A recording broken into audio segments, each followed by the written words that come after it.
Taylor était un homme de 38 ans dont la vie a connu plusieurs changements. Il est devenu sans-abri et a trouvé des amis qui ont veillé sur lui dans la rue. Lorsqu'il a changé de vie, il ne les a jamais oubliés et a même changé la vie de l'un d'entre eux pour toujours. Taylor est né de parents immigrés qui ont travaillé dur.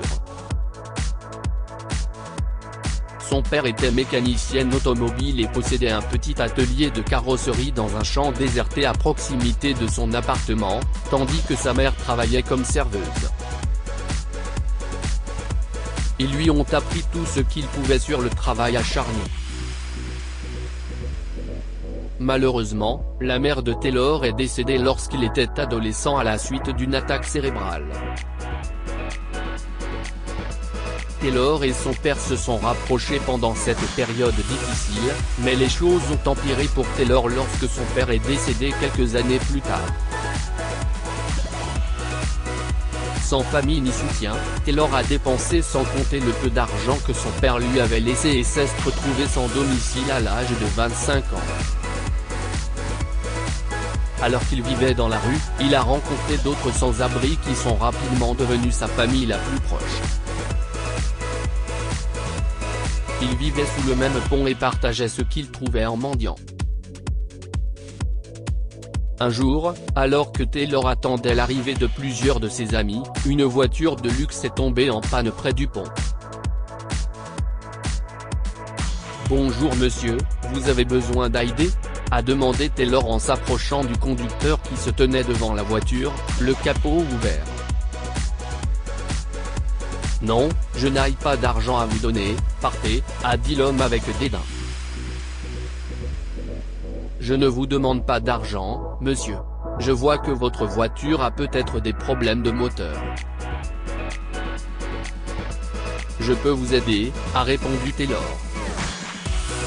« Mon père était mécanicien et m'a appris à réparer des voitures. »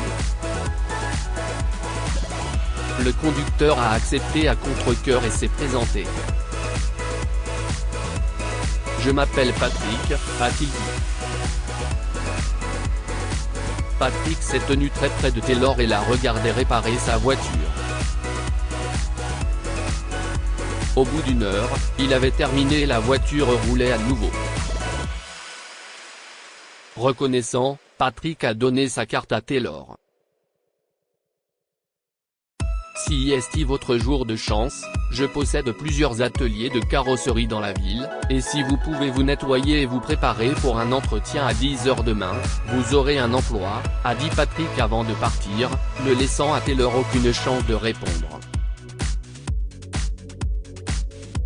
Il a préféré annoncer la nouvelle à ses amis.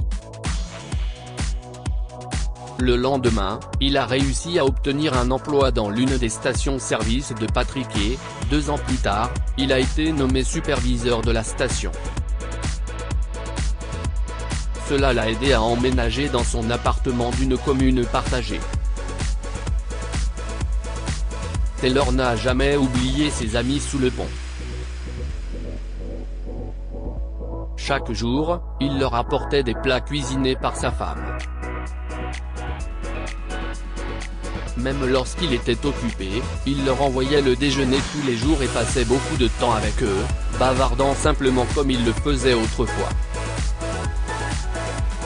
Lorsqu'il a rencontré Sam et s'est fiancé avec elle, ses amis sans-abri ont été les premières personnes à qui il l'a dit. Ils ont tous assisté au mariage et ont souhaité bonne chance au couple qui s'apprêtait à entamer une nouvelle vie. Un jour, Taylor réparait la voiture d'un homme qui lui semblait vaguement familier.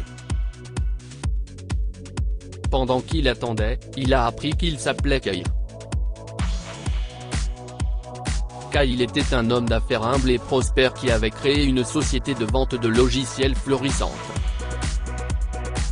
« Ma vie est formidable, mais il y a un vide que je n'arrive pas à combler », a-t-il dit.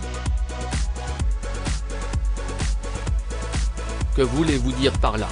De quoi pourriez-vous avoir besoin alors que vous avez tout? A demandé Taylor. Mon père a disparu il y a 10 ans. J'étais encore au lycée et nous vivions dans un état voisin. Ma famille l'a cherché pendant des années, mais nous ne l'avons jamais retrouvé, a-t-il dit. Quel était le nom de votre père? J'ai été sans abri, alors peut-être que je connais quelqu'un qui l'a peut-être aperçu, a dit Taylor. Lorsque Kyle lui a montré la photo, Taylor s'est écrié « George. CST George, mon ami. Je connais cet homme, venez avec moi, vite. » Kyle avait du mal à y croire. Sa famille avait cherché son père pendant si longtemps et rencontré tant d'impasses qu'il avait perdu tout espoir.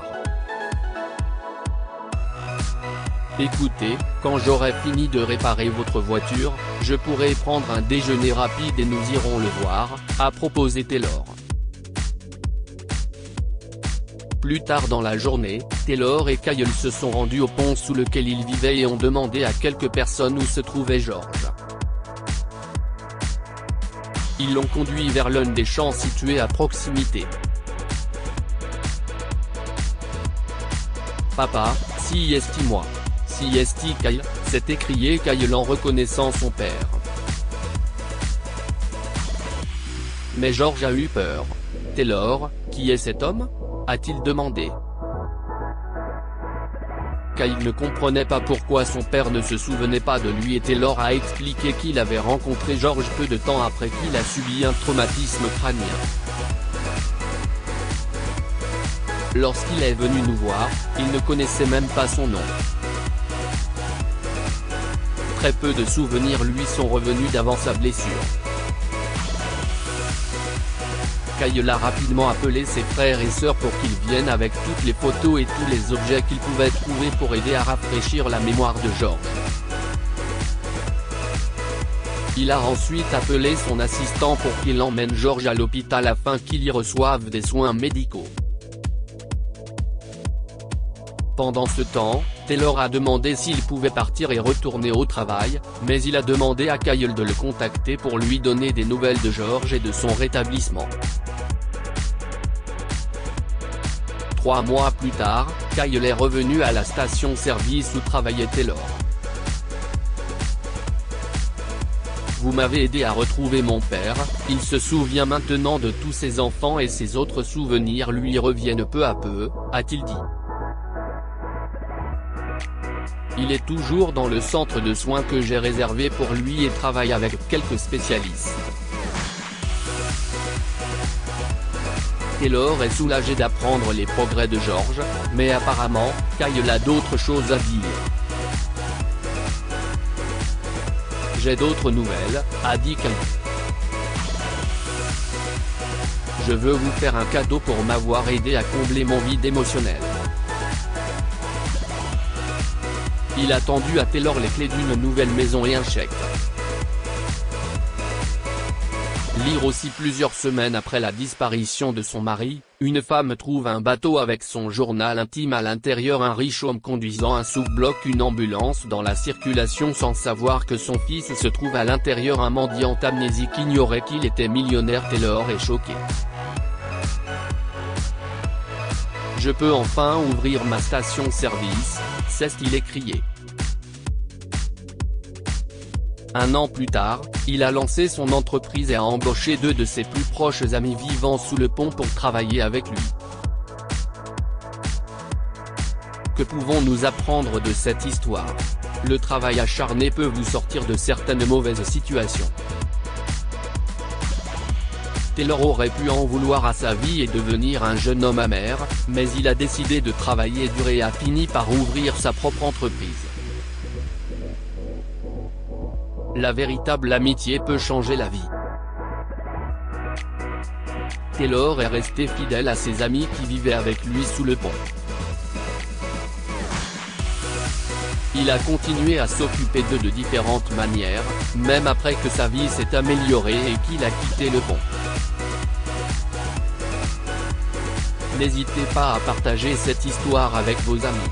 Elle pourrait inciter des personnes à partager leur propre histoire ou à aider quelqu'un d'autre. Lire aussi, un garçon apporte chaque semaine de la nourriture et des jouets à l'orphelinat où il a grandi et trouve une boîte sur le pas de sa porte en guise de réponse. Abonnez-vous à Amomama sur Google News. Partagez.